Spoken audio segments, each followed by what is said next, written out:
I just quickly wanted to share another dream that I had last night, and this one was pretty profound. I mean, I felt the presence of God really strong in my sleep, and then right after that moment, I had this to the point dream, and I can say it was for sure for me personally. It's a bit vulnerable, but I think that it could be an encouragement to other people going through something similar. So yeah, I just want to share it. And basically it started when I went into some sort of a store to look for a job, and there were other people there applying for a job, and there was this employer. It was an older, wise lady, and she had told me that there's a job opening for a delivery driver. So the lady asked me, what is your job experience? So I went through the list and I just told her about my job as a truck driver. I made sure to say it was a big truck that I drove in the past. It was for Perfect Home Furniture, and then I also drove for FedEx, and I felt really good about that. And then when I had finished sharing my job experience, I thought, I'm a great candidate for this job. She had looked to the people in the room and including me, and she had not necessarily heard the words I was saying. She had heard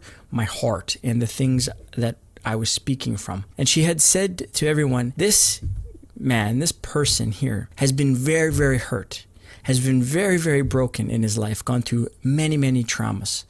And then she stopped there, and I thought, wow, that is not what I expected to hear. But then she turned and kind of smiled, and she said, but these are the people I love working with, because these people, because they have been so hurt and broken by this world, that they get a new spirit, a new heart completely, because they don't have very much to lean on or go back to because of that brokenness. And therefore God would give them a completely new spirit, a completely new heart.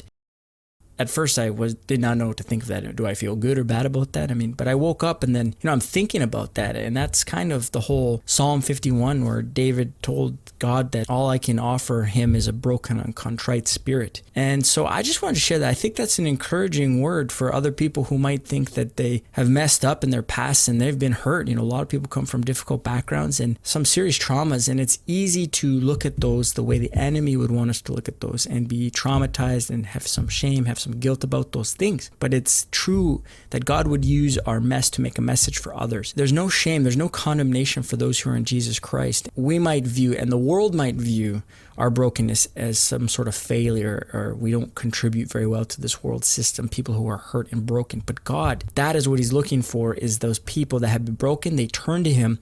Therefore, just like I think it says in Ezekiel, he'll give a new heart. And then in Corinthians, it talks about a new creation.